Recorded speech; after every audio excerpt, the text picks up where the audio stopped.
Good afternoon, everyone, and welcome to ARCCA's learning session on the recently released General Plan Guidelines update. This webinar is organized by the Alliance of Regional Collaboratives for Climate Adaptation, or ARCCA, in partnership with the Governor's Office of Planning and Research.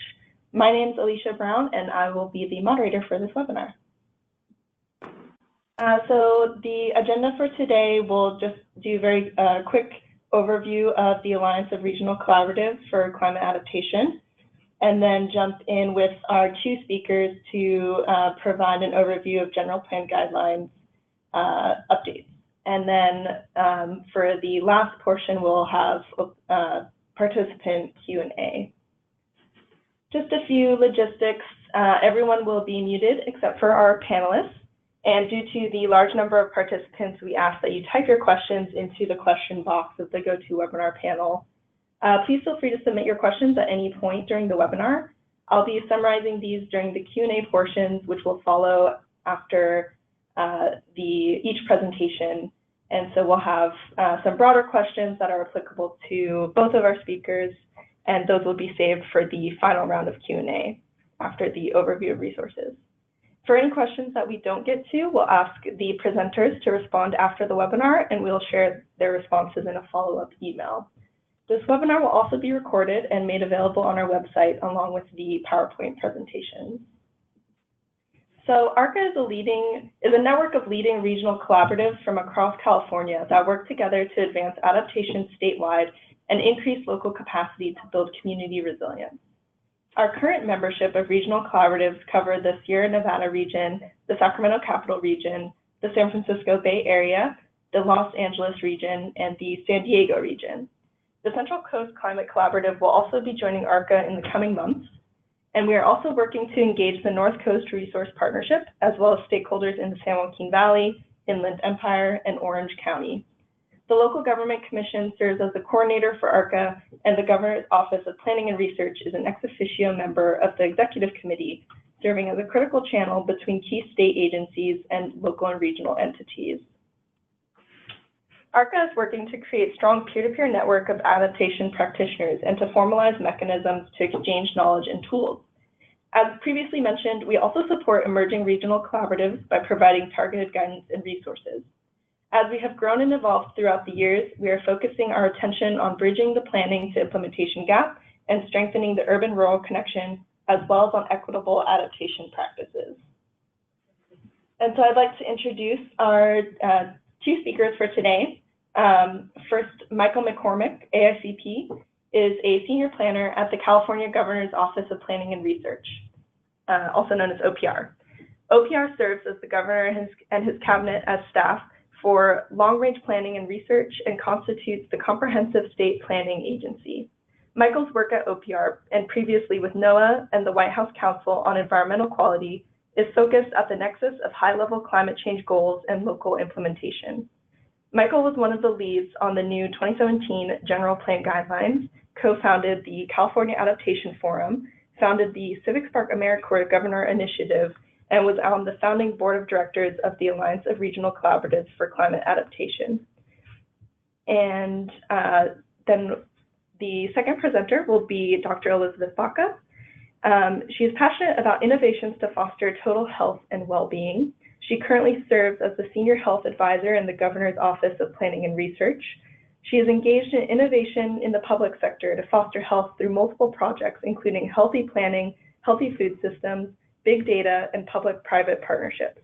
For healthy planning and food systems, she works across sectors to foster collaboration, elevate the connection between health and the built environment, and leads the effort to incorporate health considerations into the planning process to build healthy, resilient communities. And with that, we'll move on to our first presentation by Michael McCormick. So Michael, I will go ahead and make you the presenter now. All right, thank you, Alicia. Can you hear me? Yeah. Great. Well, thanks for everybody for joining the call. It's a really exciting time for us here at OPR, having just recently released the General Plan Guidelines over the past month and a half. We're starting to do our outreach and are looking forward to having great conversations around the state on what's included in the general plan guidelines, but also what's to come in the near future through 2018. So very excited to be co-presenting with Dr. Baca. She's been a fantastic asset for us here at OPR, and I continue to be inspired by her work here and around the country. So I'm going to just do a brief overview of who OPR is and a little bit of the general plan guidelines. Then I'm going to hand it back to Elizabeth so that she can present a little bit more on some of the specific content in the general plan guidelines. And then I'm going to bring it back and finish it off talking about some of the new mandates around adaptation and climate change. So if you're not familiar with OPR, we have a number of different statutory obligations around state land use policy, including managing and overseeing the CEQA guidelines, the general plan guidelines. We're the state's military liaison. We have many military facilities in California, which supports our economy. So we continue to engage on that. We provide oversight and support on technical advisors. We also lead the development of technical advisories when it overlaps with our statutory mandates. For example, the electric vehicle guidebook and the solar energy siting guidebook are two examples of recent advisories. We do a lot of interagency coordination, a lot of soft policy work to make sure the conversations are happening between agencies here and also with our federal partners in DC. We also function as an arm of the Governor's Office Executive in the official Governor's Office across the street. We're the sort of the think tank arm of the Governor's Office, but we do engage on executive initiatives when appropriate. And Elizabeth is one of those folks who is working directly on a couple of health-focused initiatives, and she'll talk a little bit about that more in a minute.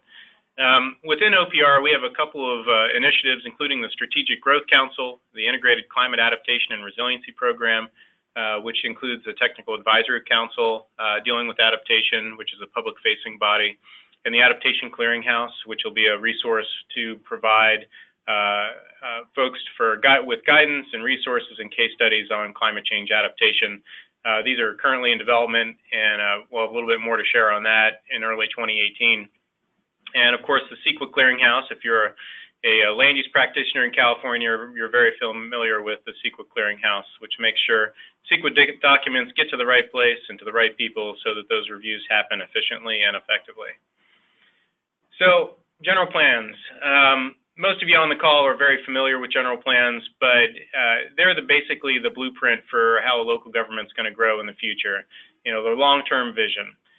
We provide a set of guidelines for cities and counties on general plans, including both the statutory and non-statutory requirements. The non-statutory stuff is in particular of interest because it's guidance that we've been asked to provide by our local partners or challenges that continually come up between jurisdictions. So it's something that we're providing guidance on to help clarify things that might be in the statute that aren't particularly clear to our local partners. So the last update to the general plan guidelines was in 2003, and there have been a lot of changes since then, including some changes that incorporate state planning priorities, including promoting infill, protecting natural and working lands, and developing in an efficient manner. And these are in statute. These were passed by the legislature back in 2002. So what goes into a general plan? Well, maps and diagrams showing densities and building intensities, goals, objectives, and policies, and implementation plans. Basically answering the questions of what can go where in a community, how much new growth is allowed, what's the form of that new growth, what's that going to take, and then when and how are these changes going to take place in a community. There's 7 mandatory elements, including environmental justice and air quality, which are required in specific situations. So environmental justice, which Elizabeth is going to talk a little bit more about later, but is required within those communities that have disadvantaged communities. And then air quality, which is primarily required in the San Joaquin Air District, but there's a number of jurisdictions that have chosen to do air quality elements, even though they're not necessarily required to do so. There's a number of new chapters as well, including public engagement and healthy and resilient communities, climate change, economic development, and social equity and resilience. And then there's a number of legislative updates that have been incorporated, including, I won't go down the list here in detail, but there's a number of things that have been incorporated to clarify either technical advisories or prior legislative initiatives.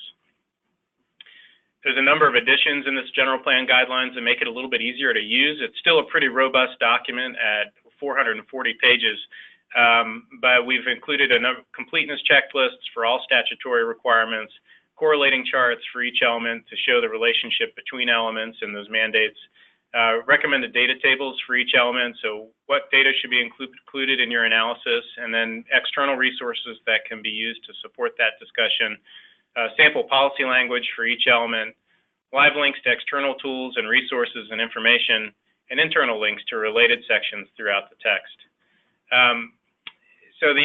So I'm actually going to leave it there and hand it over to Elizabeth, and then I'll pick it up after she brings it back to me. So on that, I will hand this back. Oh, it will be taken back. I got it, Michael. Thank you. Fantastic. Well, I am going to show my screen, so everyone should be able to see my screen up there. So it's really a pleasure to be here with everyone today. Thanks to Alicia and Michael. Michael mentioned we work together a lot. I think that it's really fantastic to share the guidelines update specifically on the pieces I'm going to be presenting on, since I think it's so related to the work that you guys are doing across the state through ARCCA. So I'll be covering, as Michael mentioned, community engagement, environmental justice, equity, and health. As Michael said, this is a really exciting document release. It's been definitely a number of years in the making, and as Michael was saying, a ton of different updates that were required legislatively. But I think some of the other things that we've incorporated were also really based on what local jurisdictions were doing and the kind of the need to start to integrate some newer kinds of frameworks into the update. I think one of the biggest things, and hopefully everyone on this call had some part in contributing to this update. And I think one of the big things, especially since there were new areas, some not legislatively updated, but good practice, really comes from the fact that we had so many people across the state willing to, really spend a lot of time informing this on the new areas. So today, I just wanted to say a little bit about, a little bit about the fact that, we actually were doing the update when some of these legislative pieces came through. So Michael will share a little bit more about SB 379, but specifically around SB 1000. So for those of you who had looked at the draft guidelines were released last year, I just wanted to share a little bit of how the final guidelines got put together. So again, it was really a lot of outreach and meetings to inform the draft plan that we put together, obviously including a ton of planners across the state. It's resulted in a lot of statewide collaboration, things that have formed national grants. We actually have a plan for health grant from the Center for Disease Control, which was awarded to the American Planning Association to continue to do more of this, the public review process and new legislation. One of the things was health was really going to be a robust component to the guideline update. So when we actually started doing the outreach for the guidelines, it was really a clean slate as to how this would get included. We were really the first state that we know of, and if anyone hears of anyone, we'd love to talk to them, but to have guidance at a state level on incorporating health and equity and environmental justice in this kind of way. So I just wanted to show that when we did the outreach, what we heard that really kind of fell into 8 kind of categories of things that we were going to be including. Those included active living and recreation, food systems, thinking about social cohesion and safety, huge links between health and economic opportunity, as well as climate and resiliency, housing, environmental exposures, and health and human services. What happened was then SB 1000 passed. So it went from being these are really good and important things to consider that we were incorporating into the general plan guidelines, as to now this has become essentially a mandate for places that have disadvantaged communities. And I'll get into that a little bit more on the definitions that are being used for disadvantaged communities, because there is quite a bit of variation across different programs for the state. So today I'm going to be talking about how, with our guidelines, Chapter 3 is really a much more robust discussion on community engagement. Essentially what we did for the sections, you can say they're kind of grayed out. So those are the sections that weren't required. So you can see climate and resiliency isn't actually legislatively mandated in that sense, but as we'll talk about between Michael and myself, there are many opportunities and places that there's a natural fit to incorporate this. But the things such as active living and recreation, food systems, healthy housing, and environmental exposure are all required. So we moved those into the required elements. We also, and before SB 1000, had a whole section on equity and resilient communities. And although the environmental justice component was now going to be a requirement, we felt, based on the feedback we got during public outreach, that there was a lot of support for that section. So we ended up leaving it and just moving some of the environmental justice discussion into Chapter 4. So it's still its own chapter in Chapter 5, which I'll get into. And then Chapter 6, which is healthy communities. So one of the big things is, so we initially, the old guidelines did have a public participation chapter. And again, really based on all of the discussions that we had over the course of a couple of years, including the literature and everything else, all the different processes going on, we really wanted to frame this more around community engagement and outreach, and to really think about, again, there are a few legislative requirements, but this is really kind of doing best practice planning. How do you go above and beyond? So some of the key things we're just thinking about that we have in the community engagement and outreach chapter was really thinking about designing the process of community engagement from the very beginning of any outreach. The other thing was also, thinking about an advisory boards or novel ways to integrate partners. So especially, thinking through the ARCCA framework, there's a lot going on around climate planning. I know Michael's done a ton of work on that. It's how do you bring people together so that you can actually integrate different processes so that they're really kind of more like puzzle pieces fitting together. The other thing is community engagement it's really hard to do it well. Often there isn't necessarily the budget. There may be, in the past, maybe community engagement has happened, but it's happened in a way that communities don't feel like they were really authentically listened to or incorporated, or that they spent time doing it and they didn't actually get the follow-up. And so we have a number of different things to consider around culture and equity as far as doing the outreach, where to host the outreach, different ideas based on feedback we've gotten from processes that worked really well. And then the other thing is the inclusion of different types of data to help inform that process, and then different types of tools. This is just, I think, again, a lot of the traditional planning processes tended to fall on the kind of consult and involve spectrum. So there's this whole kind of spectrum on engagement that can happen. So, a lot of the meetings, typically, and what's really required by statute is more informed. You post the announcement, you maybe host a public meeting, people can come and weigh in, and then that's done. And so we've really been looking at moving much more towards that collaborative and, empowered role for communities to really be a very big part of the engagement, very much based on inclusion and transparency and democratic participation. And this actually, just thinking, going back to the levels of the community engagement, I think this is really a big one where it becomes particularly important when it comes to environmental justice. So it basically, through SB 1000, the new requirements are that for disadvantaged communities, they now need to require, or they're now required to identify different objectives and policies to essentially reduce the health risks to communities.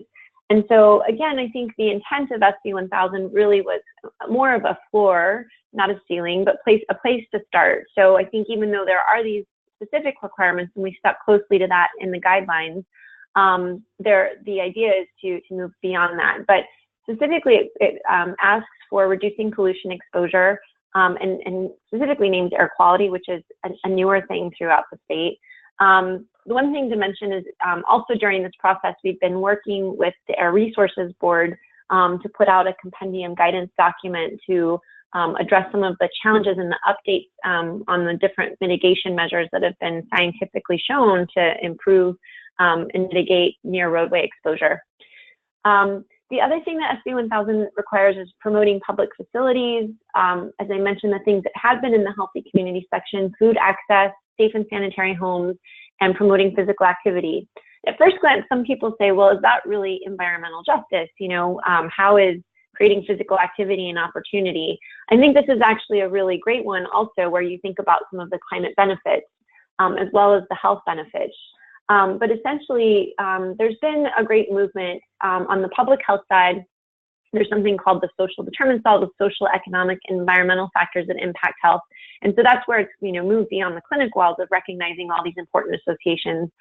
But at the same time, a lot of the environmental justice movement has also kind of been moving towards thinking not just about keeping bad things out, but bringing good things in, bringing assets in and things to support health. And that's really where you start to see that manifest with this new legislation.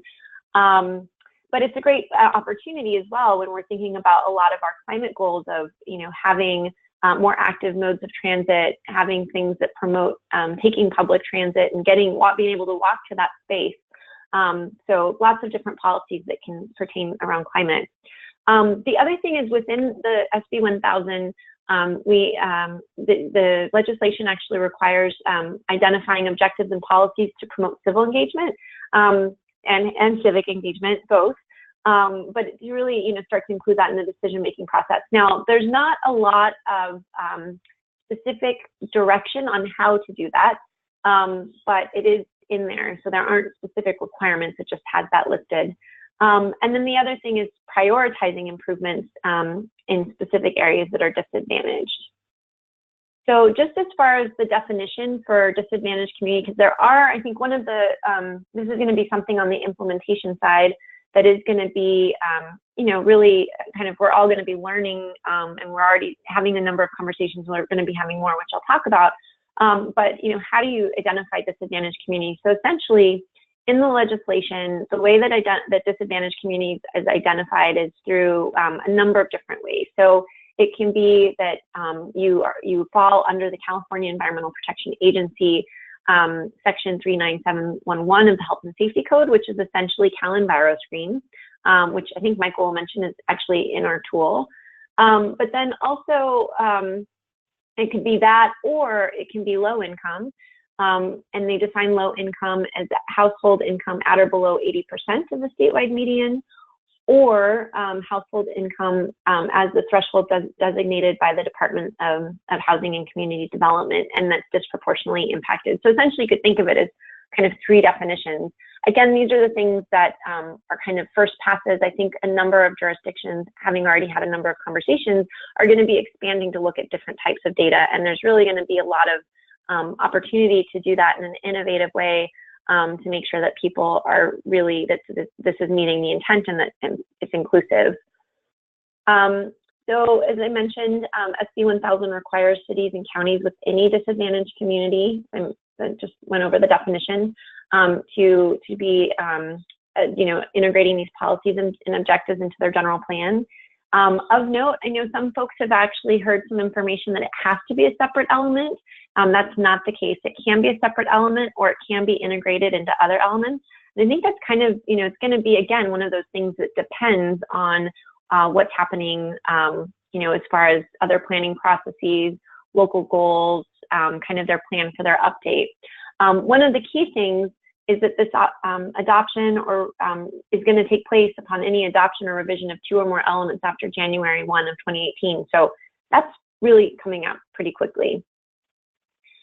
So the air quality section, also this is in the, and really quickly just to go back to SB 1000, one of the things is that this came through after we'd already done, we'd finished all of our, you know, input, we did the draft, we actually had done our public comment period, got all of that information back, And then, this came through. We didn't want to hold up the guidelines anymore, so we did want to include that. But we also recognized that because this was new legislation, because there were a number of things that weren't necessarily completely outlined, such as the process, that it was going to be really important to do additional outreach, which we're in the process of doing right now, which will be, hopefully, again, everyone on this call will be participating, and we have an email address for OPR, and we're going to be hosting a number of different sessions around the state, most definitely including our really key partners that are doing a lot of this nonprofit environmental justice work, as well as the local government, state agencies, Department of Justice, and everyone else involved, just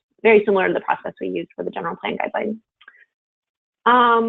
For air quality, this is just, as Michael mentioned, it's required in some places. So in San Joaquin Valley, it's required. However, now with this new piece for environmental justice, if there's a disadvantaged community, there will be requirements to address air quality. Now, one of the caveats is that the requirements for air quality for the San Joaquin Valley are really quite specific. So it doesn't say that all places are now going to have to follow those requirements. It just says that air quality will need to be included. So again, a place where great, it's going to be important, but there's going to be a lot of process in how that gets integrated that we're going to need to learn from local jurisdictions. And then again, as I mentioned, there's an extended section on some of the considerations and mitigation strategies for air quality for near roadway high volume exposure. Equitable and resilient communities. So this is chapter 5. Again, I think having had a number of conversations with folks, I think from the planning side, a lot of times it's more, the discussion ends up being often about social equity. And so these questions come up of like, well, how is the social equity, like how is that different from environmental justice, or how is that different from healthy communities? And, if you're trying to incorporate that, how do you incorporate that? So one of the things that we did with this chapter is actually provide a couple of definitions. I mean, there are a number out there. It's not that there's one kind of specific one. There's also a small or short section explaining some of the differences. So obviously environmental justice is an equity issue. So is healthy communities. But there's also this can be this broader context around thinking about, education and economics and jobs, obviously climate change. And, we know that a lot of the communities that are most impacted by climate are also the places that have less help in getting these things addressed. And I think we see that right now with all of the crazy and terrible things happening across the United States and elsewhere with all of these severe storms that we're seeing. So we also talk about ways to incorporate social equity into the planning process. And then we have a lot of different data and mapping examples. And the other thing that we did, I think you all work on resilience, so you know that there's this really key piece. It's the more resilient we can make our communities, especially the ones that are in most need, the better for everybody. And so we actually have adopted and adapted some of the resilience tools that are out there to use as a screening questionnaire as local jurisdictions go through their planning update to kind of broadly think about some of their policies specifically with the resilience framework. Again, not to read them, but just to mention, so there are a number of different social equity definitions. I think, all of these can pertain. I think one of the things the American Planning Association defines social equity, the expansion of opportunities for betterment to be available for all communities, creating the most choices. The California Planning Roundtable is really thinking about benefits of healthy and prosperous community. Again, access to housing, transit, jobs, commerce. So you do see that overlap on some of the mandates through SB 1000 when you're thinking about, housing and transit being, physical activity, again, with the active transit link. But again, it's also kind of that broader context as well. And then healthy communities. This was one, again, I think California's really been a leader in this nationally. We continue to really, create new partnerships, and that's really exciting. As I mentioned, we have the Plan for Health grant, which has been a statewide effort, and we're actually going to be presenting at the American Planning Association for a plan to think about incorporating some of that work across all of the chapters for the state, which is really exciting. And I think at the heart of that is partnership. So the Healthy Community chapter really starts off with a discussion on different types of partnerships. There are a lot of folks who are doing similar work. And so, you know, really being able to learn from each other, particularly the departments of public health at the local level, who are also obviously doing a ton of work in the space on the nexus with climate change and resilience, adaptation mitigation. And then the health consideration. So it was everything that we had initially had in there. We ended up, again, since it became not just, this is really good planning practice and things to think about and integrating into your general plan, but now in many areas it's going to be a requirement. So all of that conversation is very much a part of the Healthy Communities. And then in addition, there's additional considerations such as health and economics, changing climate and resiliency, social connection, safety, and health and human services. And then we also have a number of different data sources and example policies that we have listed. This is just to show community benefits and other. So one of the things, again, is just that, you know, both hospitals, so hospitals with the change in health policy, California actually was already doing health needs assessment, but it became a federal requirement. And so essentially a lot of the funds that used to go to pay for uncompensated care in the health system, when we had the new federal law for health access, essentially hospitals now could use that money in other places.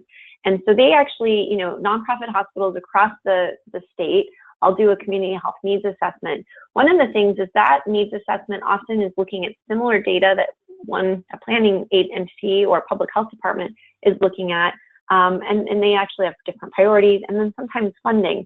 So it can be a really great partner. But, you know, they have the community health needs assessment, so looking in your own local jurisdiction. Obviously, there's the environmental health tracking program, Department of Toxic Substances and Control, Cal EnviroScreen.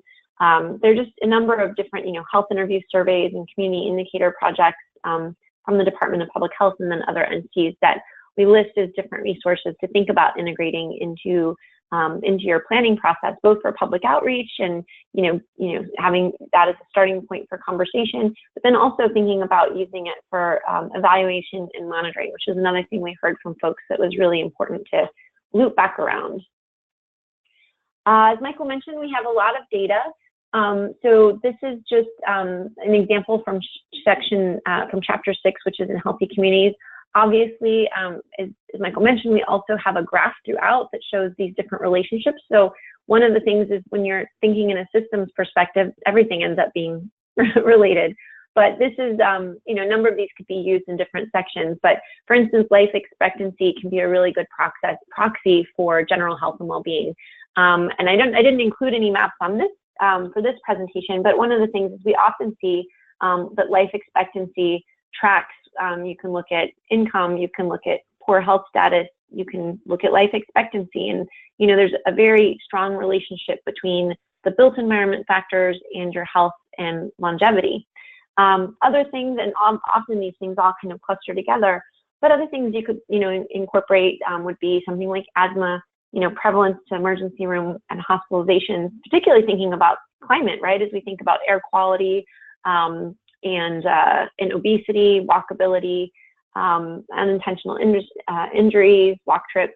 So all of these things really, you know, comprehensively can be important to help inform that planning process as you start to develop your policies.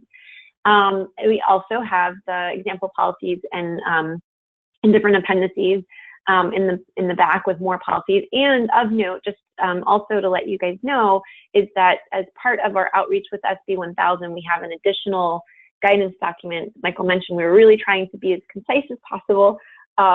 There's so much information, so we will be releasing another document with even more health-related policies and environmental justice equity policies and examples of policies that local jurisdictions have used for community engagement, in addition to what we have in Appendix A.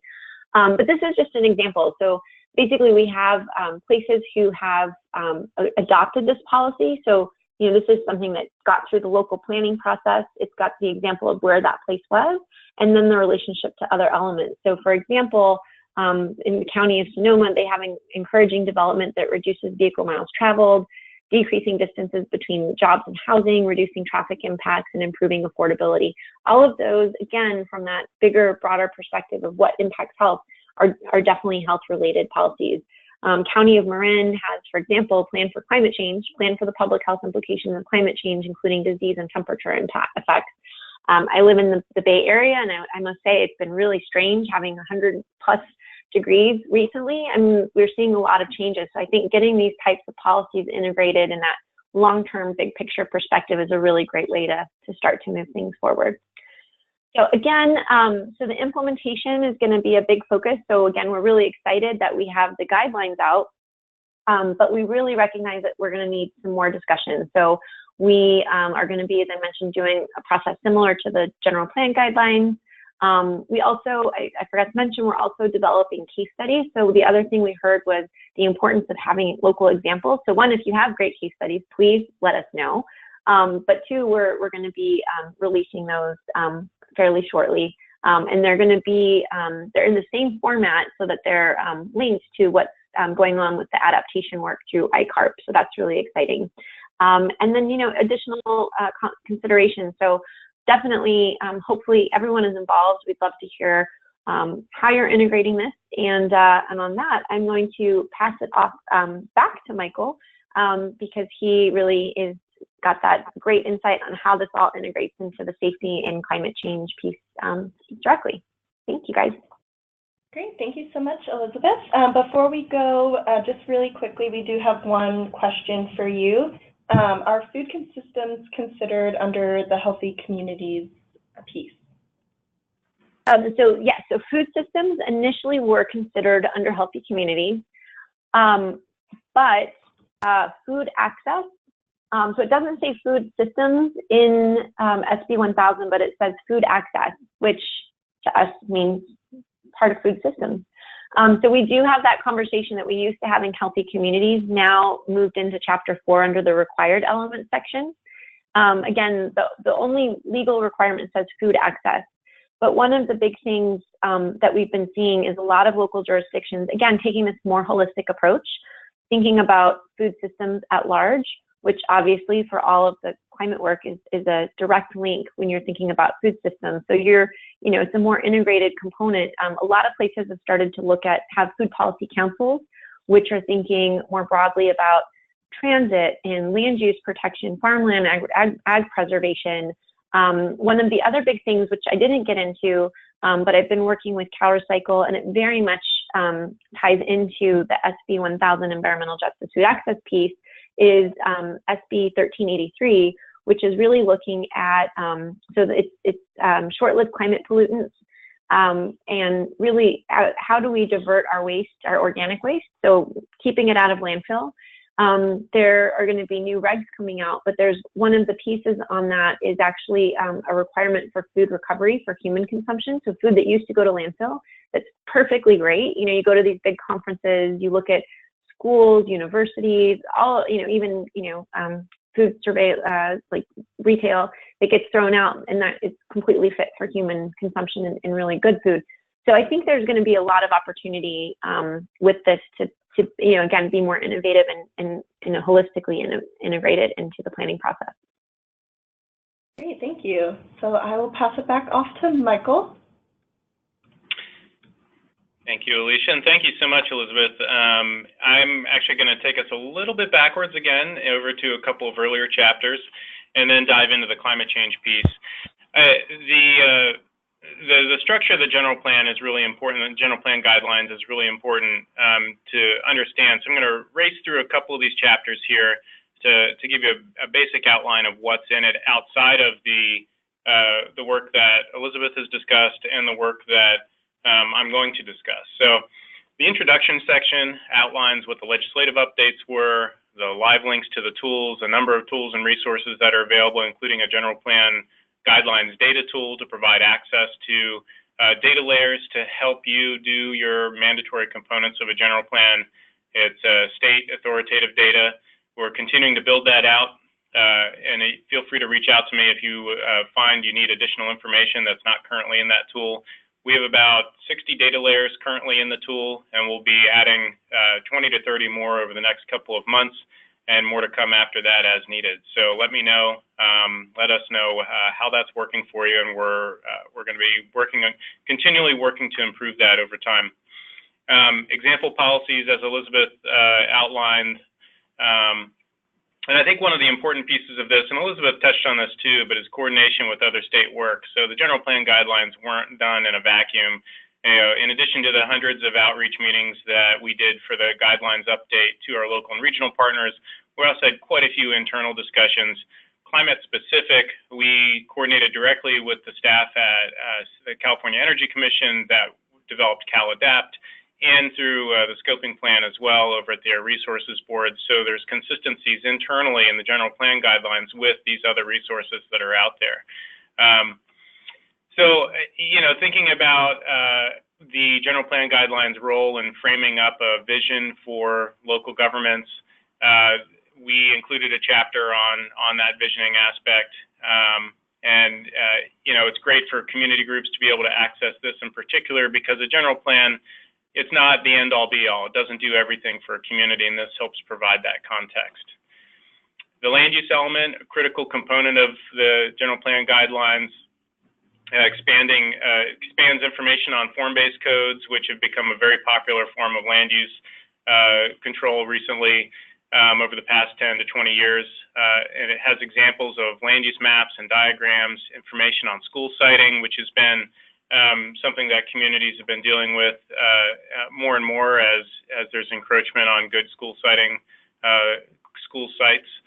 Military readiness as well is in here, and military compatibility, new sections on waste management, and again, live links and examples, which is something we see in all the various chapters, particularly in the required elements. But the circulation section updates the guidance that's out on level of service versus vehicle miles traveled.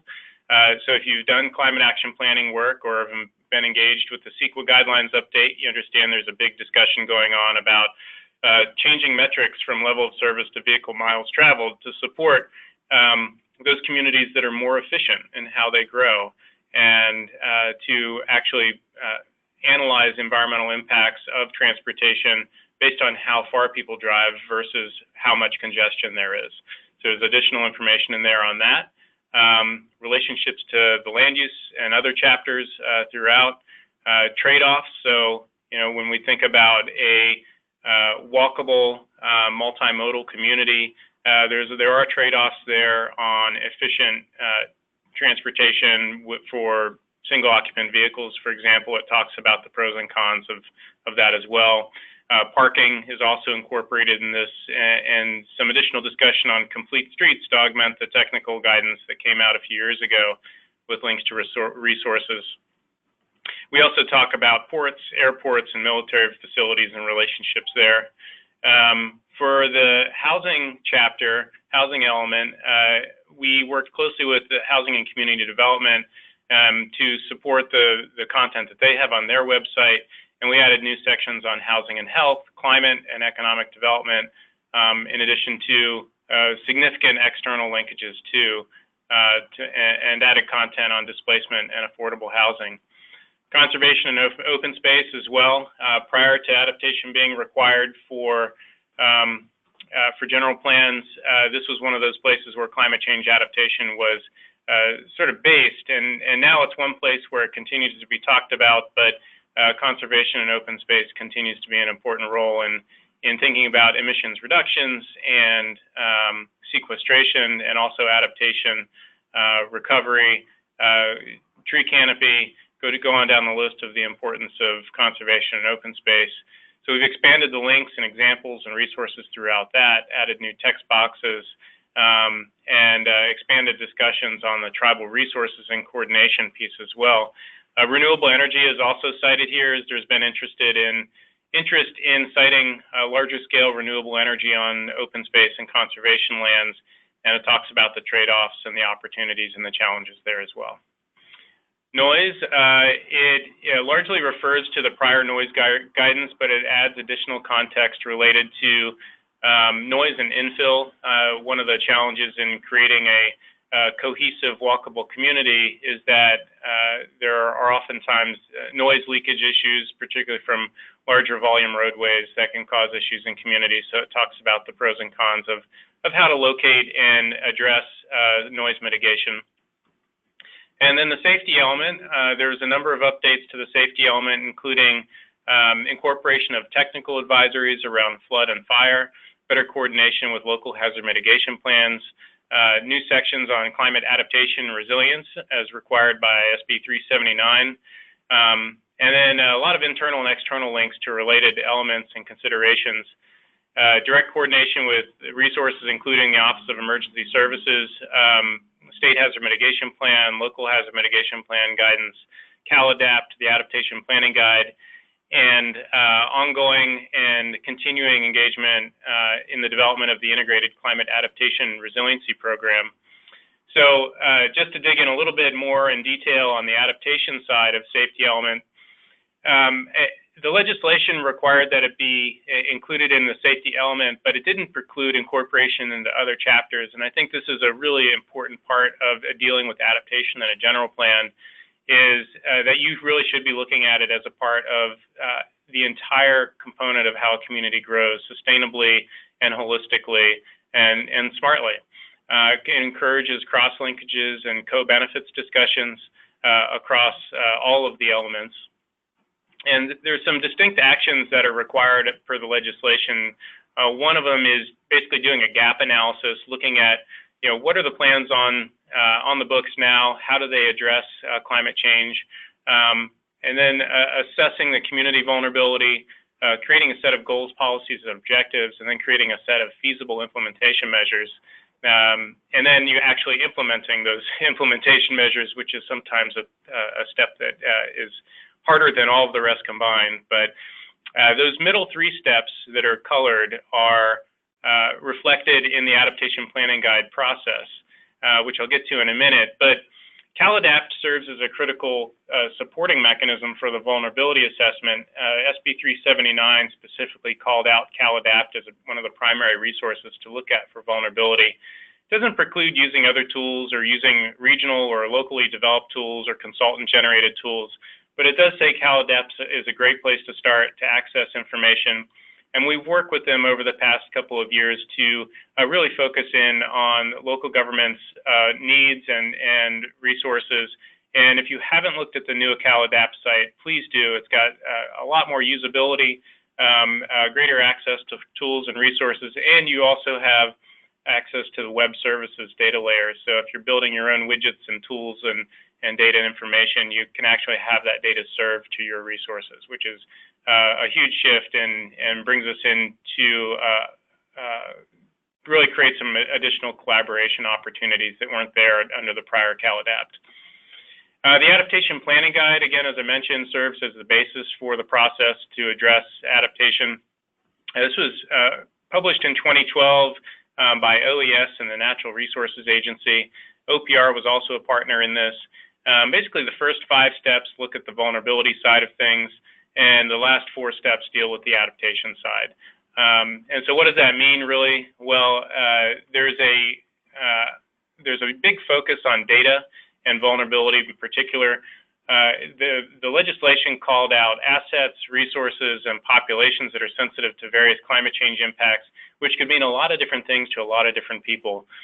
So we've provided additional guidance on what that means, looking at local, regional, and state data, engaging with your regional folks, the metropolitan planning organizations, local agency formation commissions. If you're a city, coordinating with your county, making sure you have access to the data that's helpful and valuable here. We also cross-reference with MyPlan and MyHazards, which are 2 GIS tools available through the Office of Emergency Services. And obviously, there's a strong connect here to CalAdapt and the General Plan Guidelines tool, data tool that we have online. So using all of those, you'll be able to get the vast majority of the data that you need to do this analysis. So looking at current status of climate change preparedness, looking at historical data on natural events and hazards, and you can actually access quite a bit of this through the Climate Explorer, a NOAA-hosted resource on the Climate Resilience Toolkit. That's included in here as well. vulnerability maps and areas that have repetitive loss. So when we think about large-scale events that continually impact the same area in a community, maybe we should rethink how that area of that community grows and rebuilds.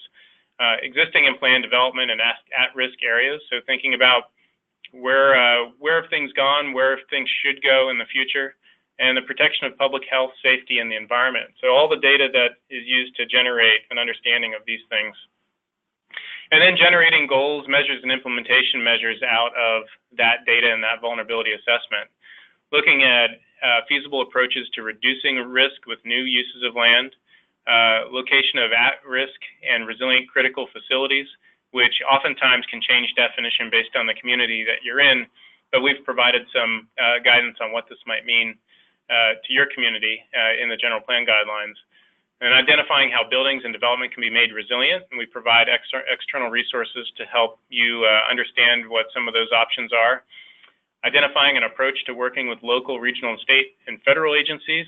This is a really important piece that kind of gets glossed over, and it's really creating a mechanism by which you can work with your partners across your region, at the state level, and federally.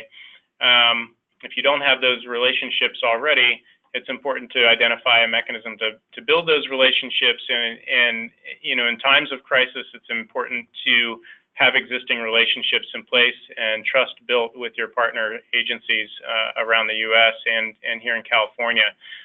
So a lot of this work to be more resilient and to adapt to the impacts of climate change is about networks and relationships and building connectivity with other folks doing similar work. One piece that's important to mention here is they focus on natural infrastructure options for use with adaptation projects. So we have this conversation between gray and green infrastructure. Well, let's look towards natural infrastructure as much as possible. We are looking at developing additional calculations regarding cost and longer-term cost-benefit scenarios. Oftentimes we default to gray infrastructure because it's easier to calculate the value and long-term benefits of that. But oftentimes, if you incorporate long-term risk and adaptation, the natural infrastructure options are very appealing. So thinking about how to build some information there. Identifying how to incorporate adaptation measures into proposed development as well, making sure there's a checklist, making sure developers are aware of what those requirements are as they're coming in is also critical. We've provided examples and case studies, and we're also building those case studies to be included in the Integrated Climate Adaptation Resiliency Program over the next year. So look forward to getting a lot more information on the website to help you accommodate these changes that are now required in the safety element. And to that end, the timeline and implementation for this is if you have a local hazard mitigation plan, the update is required at the next update of the LHMP. If you don't have an LHMP, then your next update is required by January of 2021, not 2011. So that would be a pretty hard timeline to meet at this point. We've also provided some suggestion to use the housing element to align updates, because the safety element already requires you to update your fire and flood discussions in your safety element every time the housing element is updated. So if you update it along with your housing element, again, assuming it's before this 2021 date, it should satisfy the requirements of the update cycle. You know, with some of the other points here is that you can use an adaptation plan, a climate action plan, or a general plan. It doesn't really matter what the analysis looks like as long as all of the checks or all the boxes are checked on that statutory checklist, and that you're actually putting in the data that you need to analyze and get the results that the legislation requires. You know, we encourage you to leverage existing work. You can also incorporate external documents by reference. You don't need to copy and paste everything. And leverage the state funding opportunities that are coming out. Sign up for the OPR email list to access some of that information. We also provide a lot of access to external tools, state tools and external tools that help support the discussion. And you can explore these by going into the general plan guidelines and clicking through those hyperlinks. So the next chapter I wanted to talk about briefly was the climate change chapter. This is really focused on greenhouse gas emissions, but it does have quite a bit of overlap with adaptation. As we all know, many emissions reduction measures also have co-benefits with adaptation, but there's also potential conflicts between adaptation and emissions reduction measures. So sometimes the idea of redundancy in a system to make sure a system is more resilient could also result in greater greenhouse gas issues. So this talks a little bit about some of those co-benefits or trade-offs, but it's really focused on how to integrate the guidance on developing greenhouse gas emissions reduction plans pursuant to CEQA. So most climate action plans now are developed with the goal of creating a CEQA-compliant greenhouse gas reduction plan, which basically allows you to tier or streamline future development to support a faster process and to address better emissions reductions strategies that are work community-wide or at the regional scale. So this provides some of that guidance, and some of the steps that are specific to that incorporated are discussed right here, but basically incorporating the basic processes of inventorying, setting a target, forecasting, establishing reduction measures, monitoring and amending the plan, and adopting the plan in a public process. These are all things that should be included in CEQA-compliant climate action plans or general plans that address greenhouse gas emissions. This is the piece where we've really coordinated closely with the Air Resources Board on the scoping plan to make sure that the guidance that we're providing to our local partners is consistent with each other. We've also worked closely with the Resources Agency and staff here to think about the CEQA guidelines changes that are coming out to make sure there's also consistency there as well. There's a little bit longer list of tools in the climate change chapter. I encourage you again to also go down through and explore these. There's some really exciting tools that are going to be coming online very soon at coolcalifornia.org, which is maintained by the Air Resources Board. OPR has been working with ARB to provide them information and resource guidance so that they can also connect their efforts through Cool California to the general plan guidelines. I think one of the tools we're really excited about is a local government climate action database that's going to be a GIS-based tool to support visualizing who's doing what, where in the state, and it's largely based on OPR's annual planning survey. So if you're at a local government and you haven't responded to the annual planning survey yet, please do make sure that we have the most current up-to-date information in our database to support the work that you're doing. And on the implementation side, specific to climate change, integration with other plans and programs is really critical to the success of dealing with climate change at the local level. You can't just include it in your general plan and be successful. You have to work with your regional agencies. You need to work with your other local agencies and departments, looking at your local hazard mitigation plan and how to integrate that there. The Office of Emergency Services is asking local governments that are doing their LHMPs to incorporate climate change. So that should be something you're thinking about, as well as local coastal plans. The Coastal Commission is requiring climate change be addressed in there as well. So you have opportunities to leverage the work that's going into a general plan or any of these other plans to help inform the others. So when you're going in to think about an adaptation plan or a greenhouse gas reduction plan, think about some of the other work that's going on, including in your capital improvement planning efforts, your zoning codes, design guidelines, grading ordinances. One great example of a jurisdiction that incorporated climate change into their grading ordinance is Chula Vista, where they actually required anybody that is building a new structure to accommodate sea level rise. And there's some specific examples of how to do this that we're writing up for the Integrated Climate Adaptation Resiliency Program that you'll have access to shortly. Administrative processes are too. It's really the boring part of climate change, but if you have an administrative manual, the important thing is to go in and update that to make sure that climate change is being addressed in every administrative process that you can think of. Even when it comes to environmental preferable purchasing, it's a really important place to look for how to address climate change really easily because administrative staff really need to be supported in achieving some of these larger climate change related goals, and one of the best ways to do that is to support them through strong guidance and administrative process. Integration with funding and financing. The governor's order, EOB 3015, requires that all state funding incorporate funding and investments incorporate climate change.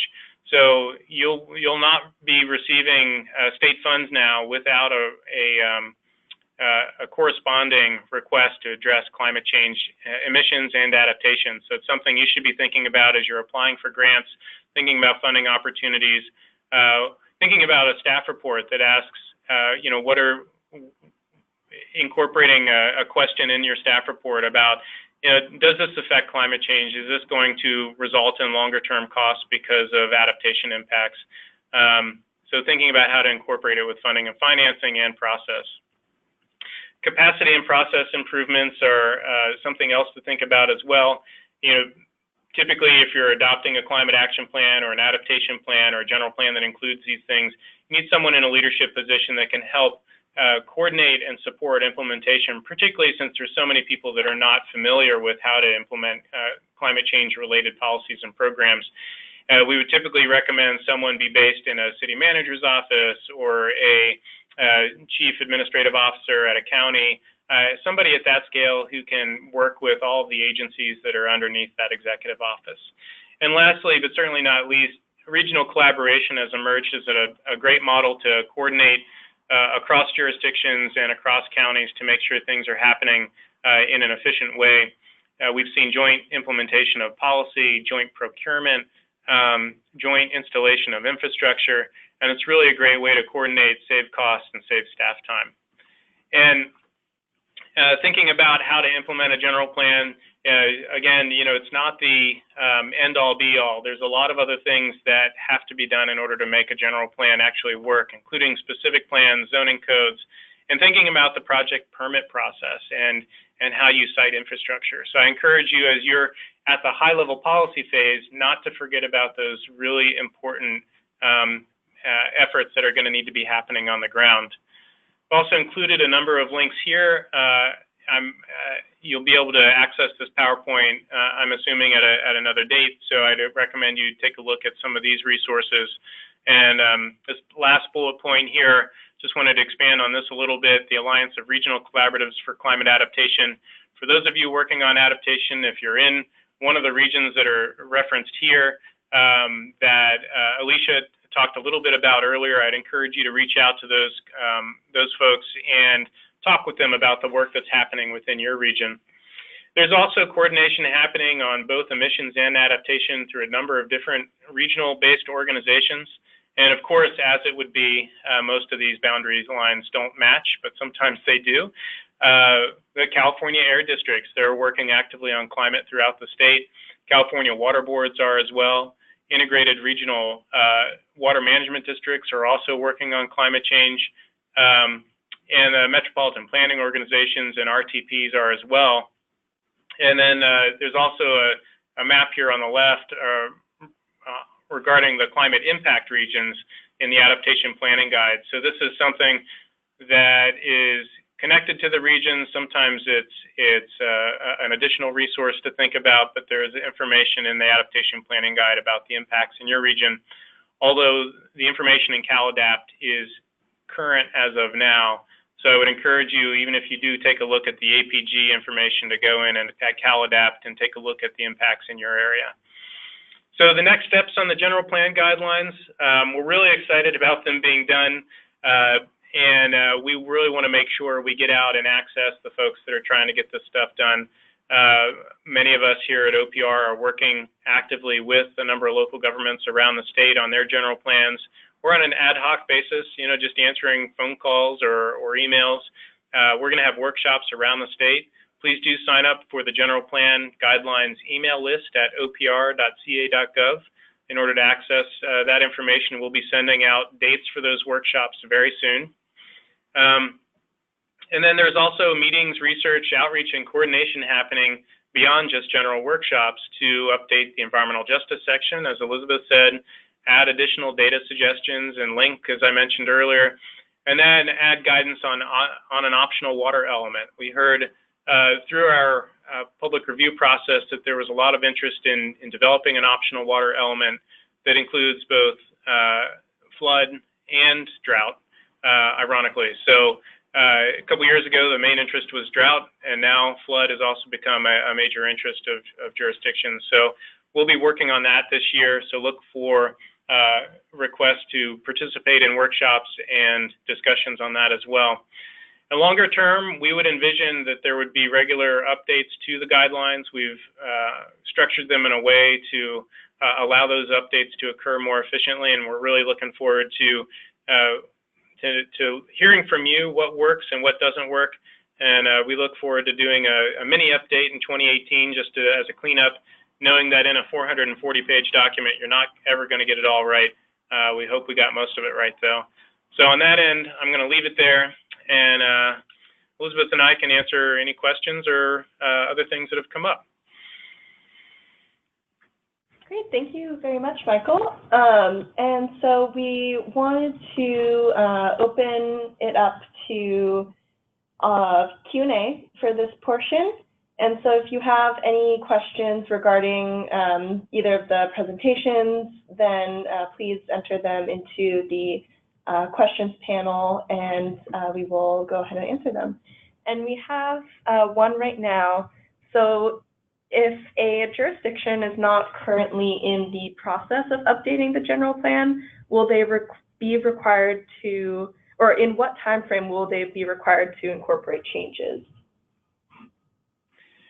Well, there are different time frames for each of the individual statutory mandates throughout the general plan guidelines. So depending on the last time those various elements were updated, you may have 4, 5, or 8 years. In some cases, like the adaptation discussions, 2021 is about as far out as you would be able to get before updating your safety element to incorporate adaptation. The greenhouse gas emissions reductions discussion in general plans isn't required by statute. It's just what has become industry practice to accommodate the work that is happening out there on greenhouse gas emissions related to CEQA. And then on the environmental justice, Elizabeth, do you want to talk a little bit more about that? Yeah, so that would be January 1 of 2018, but it's when you're updating 2 or more elements. So one thing is some jurisdictions had scoped out their whole plan. I've talked to a number of places where this has happened. They're updating multiple elements. They're very close to finishing, but likely not going to finish by January 1 of 2018. And so they're actually starting to do an evaluation to see, are they going to be meeting the requirements from a legislative perspective. So, and again, as Michael mentioned, is if you're looking at your housing and you're looking, to address SB 379, then likely you're going to be touching 2 elements in your update. And then that would trigger also incorporating environmental justice or locations that have a disadvantaged community. Yeah, at the very least, every time you update your housing element, your safety element also needs to be evaluated and updated. So that's 2 or more elements right there. So every 4 or 8 years, depending on where you're at in your housing element cycle, that is going to be certainly needed in post-2018 as well.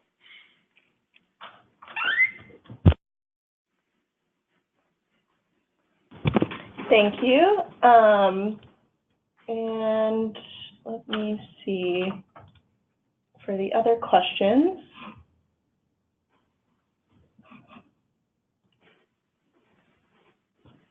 Apologies, I'm having some difficulties seeing them here.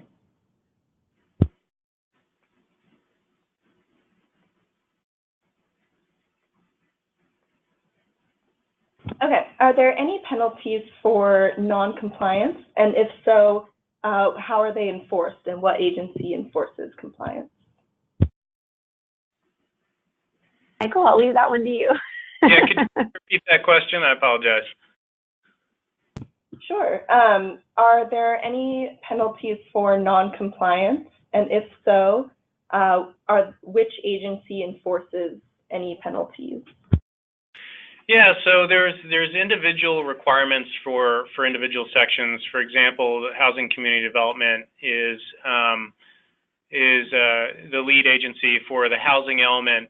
On the safety element pieces or on environmental justice or any of the other elements of the general plan, you know, there are general plans out there that are out of date. I think with the issue local governments face is that they are often challenged on those out-of-date plans when developments move forward. So OPR is not we're not a regulatory agency. We don't review plans with that perspective in mind. We do track when general plans are out of date, and we also get submittals on annual status reports of general plans. And anytime a general plan is older than 8 years, it goes to the Department of Justice, and they oftentimes issue an 8-year letter, as we call it, that basically states that the general plan is approaching a point where it needs to be updated. And so I would encourage you to not allow your general plan to go out of date. There's a lot of reasons to keep it current. One of the big ones is just that it makes sense to have a good land use document in play and good land use policy. The other thing is that current general plans are more and more being tied to funding opportunities at the state level. So if your general plan is not up to date, you may have issues with satisfying some basic requirements for funding from the state. So having those general plans up to date could give you access to additional funding resources. So it just makes sense to keep it current. Next, are there any plans to update the adaptation planning guide? Yes, we are in active conversations with the Office of Emergency Services and the California Natural Resources Agency on that. The adaptation planning guide is required to be reviewed within 1 year of the release of the most current draft of the Safeguarding California plan. And so that's just coming out now or in the near future. So we are actively working to review the adaptation planning guide and to identify update opportunities. We know that there are some things in there that are out of date already. So we're going to be looking to do a little bit of an update over the next year or so. Again, if you want to engage with us on those updates, the Office of Emergency Services is likely to be at the lead on that, but we'll also be sending out information on how to engage in that process. Great. For now, there are no other questions. So if anyone who is still on the presentation, if you have any questions, please chime in. Otherwise, we might go toward the closing. Well, and I'd just like to add one more thing. And, we're really accessible at OPR. So if you've heard some things that you want to explore more deeply with us, please do reach out to us, let us know. We're constantly looking for ideas on how to improve the work that we're doing here at OPR. And one of the critical aspects of that is knowing what the word on the street is and how things are going on the ground. So please do feel free to reach out to us and connect with us, and we'll do what we can to respond to your questions and feedback. So thank you again for participating in this. Elizabeth, do you have anything else to add? No, I was thinking the exact same thing. I mean, especially as we're doing this, we'll be doing listening sessions around the state for the general plan guidelines release, but also the additional outreach around SB 1000. And it's going to be so important hearing really what's happening locally. So really, yeah, accessible, please reach out.